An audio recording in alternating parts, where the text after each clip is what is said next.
Hello, હું ચંદ્રિકા રાજપૂત શ્રી ગોપીનાથ કિચનમાં આપનું સ્વાગત કરું છું। આજે આપણે રીંગણને ભર્યા વગર ભરેલા રીંગણના સ્વાદવાળું શાક બનાવીશું। તો સૌથી પહેલાં આપણે રીંગણને સારી રીતે ધોઈ લઈશું અને રીંગણ આવા નાની સાઈઝના લેવાના। ત્યાર પછી આપણે થોડા શિંગદાણા લઈશું, એક લીલું મરચું લઈશું અને એક આદુનો ટુકડો અને લીલા ધાણા। હવે સૌથી પહેલાં આપણે મિક્સર જારમાં શિંગદાણા લઈ લઈશું અને ત્યાર પછી એમાં આદુ અને મરચાંને રફલી ચોપ કરીને લઈ લઈશું। જો તમારે આ શાક લસણવાળું બનાવવું હોય તો થોડી લસણની કળીઓ અત્યારે લઈ લેવાની। હવે આ બધું આપણે ક્રશ કરી લેવાનું। અહીંયા આ ક્રશ થઈ ગયું છે। હવે આમાં 4 ચમચી બેસન લઈશું। અહીંયા મેં કાચા બેસનનો ઉપયોગ કર્યો છે, પણ જો તમારે થોડું શેકી લેવું હોય તો શેકી લેવાનું। ત્યારબાદ એમાં થોડી હળદર, 1 ચમચી લાલ મરચું પાવડર, 1 ચમચી ધાણા જીરું પાવડર, સ્વાદ પ્રમાણે મીઠું લઈશું, 5 ચમચી જેટલો ગરમ મસાલો લઈશું, ગળપણ માટે 1 ચમચી ખાંડ લઈશું, ખટાશ માટે અડધા લીંબુને નીચોવી દઈશું અને હવે આમાં આપણે 1 પાવડી જેટલું તેલ લઈશું।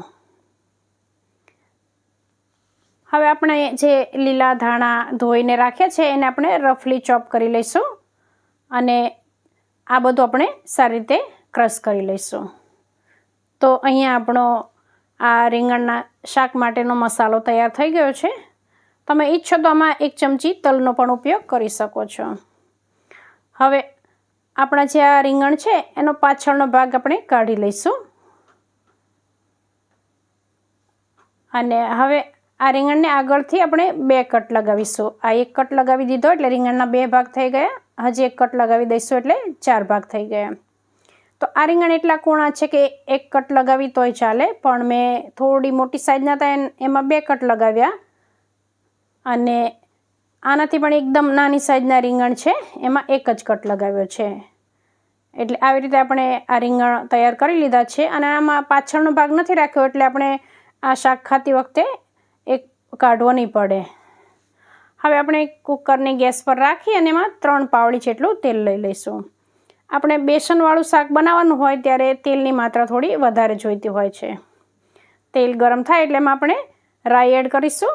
રાઈ તતડી જાય પછી એમાં આપણે થોડી હિંગ એડ કરી દઈશું અને હવે આમાં આપણે રીંગણ એડ કરી દઈશું અને આ રીંગણને આપણે 1 મિનિટ જેટલા સાંતળી લઈશું। ગેસની ફ્લેમ આપણે મીડિયમ રાખીશું। આ રીંગણ એકદમ નાની સાઈઝના છે, એકદમ કૂણા તાજા રીંગણ છે એટલે આ બહુ જલ્દીથી ચડી જશે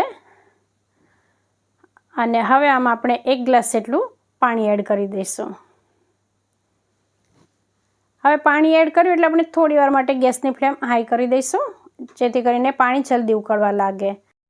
આપણે પાણી એડ કર્યું છે એટલે ધોળું ના લાગે આ શાક, એટલે થોડી હળદર અને થોડું મરચું પાવડર એડ કરી દઈશું અને જો તમારે થોડું મીઠું એડ કરવું હોય તો મીઠું એડ કરી દેવાનું, પણ અહીંયા મેં હળદર અને મરચું 2 જ એડ કર્યા છે।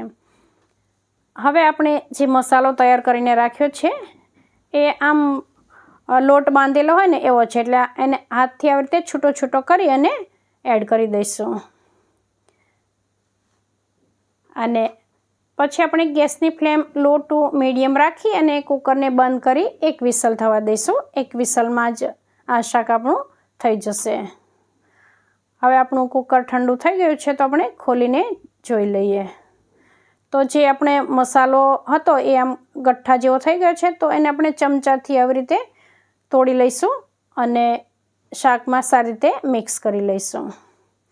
જો તમને થોડું રસાવાળું પસંદ હોય તો પાણીની માત્રા થોડી વધારે લેવાની। આ બધું આપણે સારી રીતે મિક્સ કરી દઈશું એટલે સરસ થઈ જશે।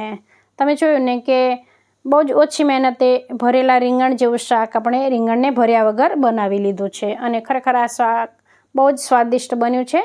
તો જો તમને મારી આ રેસિપી ગમી હોય તો વિડીયોને લાઈક કરજો, ચેનલ પર નવા હોય તો સબસ્ક્રાઈબ કરી દેજો। ફરી મળીશું આપણે એક નવી રેસિપી સાથે। ત્યાં સુધી આવજો।